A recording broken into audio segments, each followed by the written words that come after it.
Hello, SSB right here, and today we'll be talking about China. China. China. China. China. China. China. China. China. China.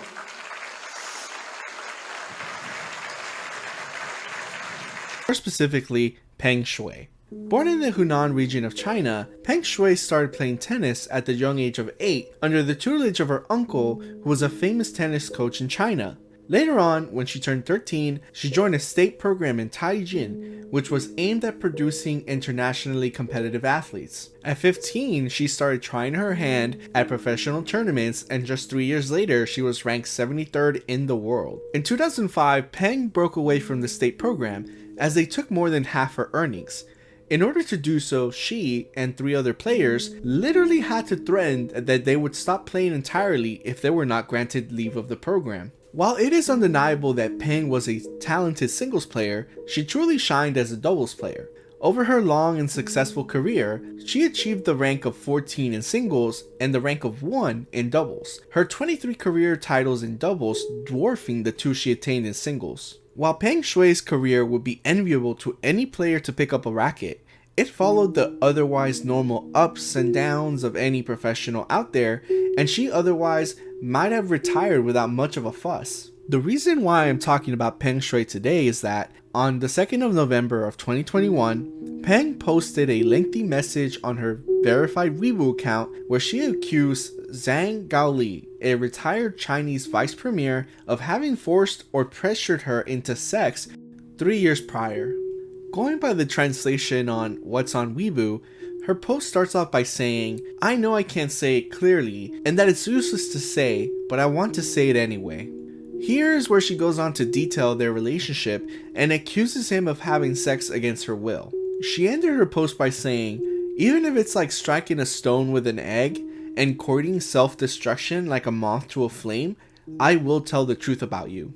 It is important to note that according to the translation, Peng admits that they were in an extramarital affair at one point, but as she says of their last encounter, "That afternoon I originally did not consent and cried the whole time." Of course, these were explosive accusations made on social media, and of course the Chinese censors quickly caught on to the post, erasing any trace of it within 20 minutes. After the post was made, Peng Shuai was not seen for at least a month. In response to Peng Shui's disappearance amidst these allegations, the Women's Tennis Association issued the following statement. The WTA issued a statement today saying, quote, "The recent events in China concerning a WTA player, Peng Shuai, are of deep concern. As an organization dedicated to women, we remain committed to the principles we were founded on: equality, opportunity, and respect. Peng Shuai and all women deserve to be heard, not censored. Her accusation about the conduct of a former Chinese leader involving a sexual assault must be treated with the utmost seriousness. In all societies, the behavior she alleges that took place needs to be investigated, not condoned or ignored. We commend Peng Shuai for her remarkable courage and strength in coming forward.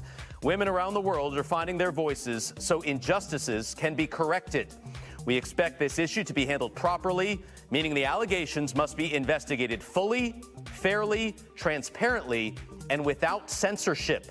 Our absolute and unwavering priority is the health and safety of our players. We are speaking out so justice can be done." As the story gained traction and more voices joined in asking, "Where is Peng Shuai?" China's initial response was to feign ignorance. But as the weeks went by and the story would not go away, the Chinese government seemed to try to placate the WTA by releasing a supposed email sent to the WTA from quote-unquote Peng Shuai via the CGTN account, which is China's state-affiliated media. In the email, quote-unquote Peng Shuai wrote that her allegation of sexual assault was not true and that she was not missing, merely that she had been in her house these past couple of weeks. As ridiculous as that sounds, the following segment adequately explains why this response should make any sane person's hair stand on end.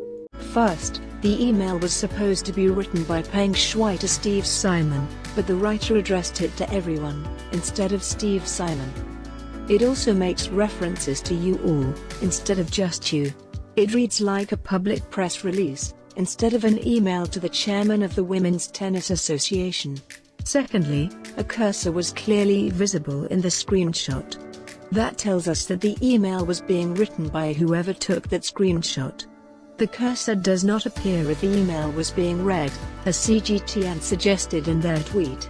Of course, the WTA was not deceived by this farce of an email and declared that they would cease all future tournaments in China until the matter was adequately resolved. In a time where we have major sports organizations, players, and even actors bowing down to the financial power that China exerts when there is something that displeases them, it is quite refreshing to see a major organization put ethics before profits. And do not be mistaken, the WTA is no small beneficiary of Chinese money, as their current contract with China was set to have the WTA put events in China for at least the next decade in exchange for billions of dollars. Seeing that the WTA and the rest of the world, who by this point had caught on to what was happening, did not buy the veracity of the fraudulent email, the Chinese government decided to finally trot Peng Shuai out in 2 videos they released.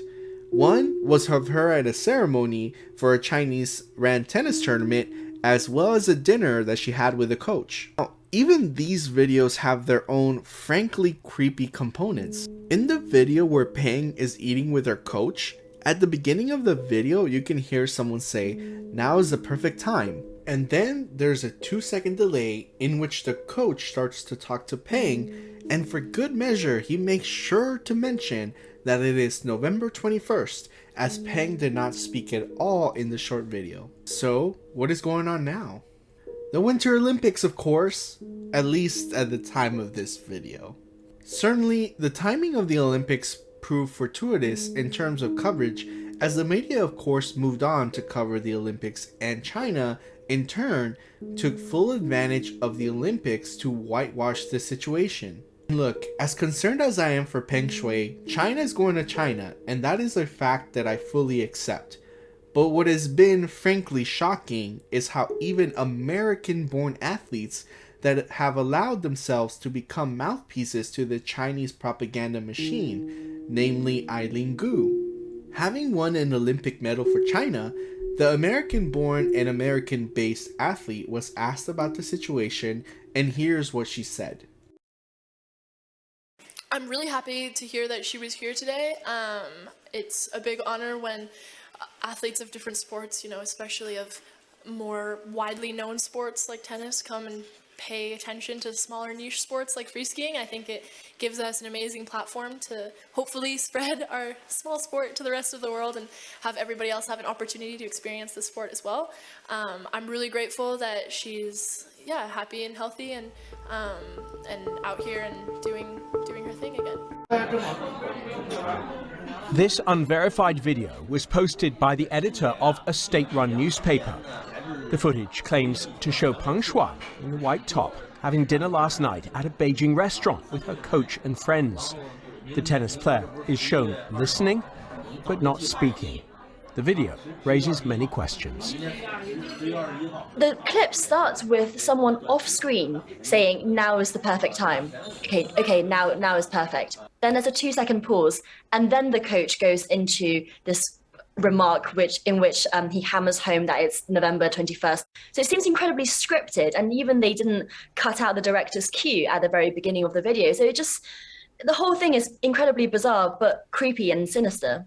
Frankly, I am disgusted at the callousness of her remarks and lack of spine for standing up for a fellow athlete who is clearly having her rights and freedom encroached upon. But there you have it. That is the unresolved situation as it stands now. All I can hope for is that this story is not forgotten and that it has a positive resolution. And if you liked the video, please like and subscribe. And as always, this has been SSB Rai. Until next time. I have to have my China.